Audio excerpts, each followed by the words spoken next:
Ամեն անգամ, երբ որ ես ասում եմ վարկը նախատեսված չի ֆինանսական խնդիրներ լուծելու համար, գտնվում են մեծ քանակի մարդիկ, որոնք ինձ նույն պատասխանն են տալի։ Ասում են, բայ եթե այսօր ես մի հատ անենց խնդիր ունեմ, որ պետք է լուծեմ, ու փող չունեմ, բա ինչ անեմ, վարկ չվերցնեմ։ Պատասխանում եմ, ոչ, ինչ խնդիր էլ դու ունենաս, դու չպետք է վարկ վերցնես, որովհետև վարկը քեզ ավելի մեծ խնդրի մեջ է գցում։ Այս պարզագույն ճշմարտությունը զարմանալիորեն բազմաթիվ մարդիկ չեն ուզում հասկանան։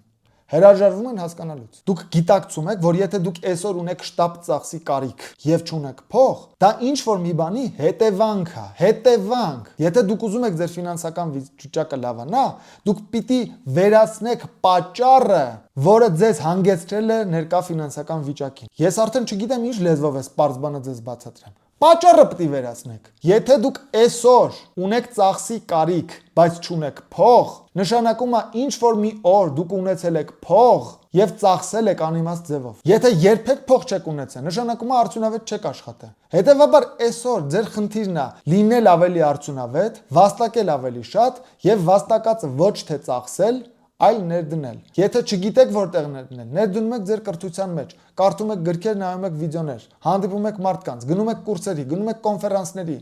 սովորում եք ինչպես փողը ներդնել, որ առանց ձեր միջամտության $1 դառնա $2։ Եթե դուք այս ճանապարհով չգնացիք, ամեն հաջորդ օր ձեր ֆինանսական վիճակը ավելի ավատանալու։ Այսօր դուք ունեք ծախս, չունեք փող, վերցնելու եք վարկ, վաղը վարկը սպասարկելու համար կարիք եք ունենալու 2 անգամ ավելի շատ փողի, բայց նորից չեք ունենալու փող։ Դրա համար, երբ որ ես ասում եմ, եթե դուք այդ տրամաբանության եք մոտենում հարցին, ուրեմն ֆինանսապես դեբիլ եք, ոչ թե վիրավորվեք այդ դեբիլ բառից, այլ ընդունեք, որ դեբիլ եք։ Չի կարելի լինել այդ աստիճանի ոչ adekvat, որ կանգնել ասել, բայ եթե ծախս ունեմ, ինչ անեմ, վարկ չվերցնեմ։ Ինչն է քեզ բերել այս վիճակին։ Ինչ որ պատճառ կա, չէ՞ որ դու այս վիճակին ես եկել։ Դուք պիտի վերացնեք պատճառը, որը ձեզ հանգեցրել է ներկա ֆինանսական վիճակին։ Վերացնեք պատճառը, վերացնեք պատճառը, վերացնեք պատճառը, որը ձեզ հանգեցրել է ներկա ֆինանսական վիճակին։ Սիրելի բարեկամներ, կարճ ծանուցում, եթե այս վիդեոն տեսնում եք Instagram-ում կամ TikTok-ում,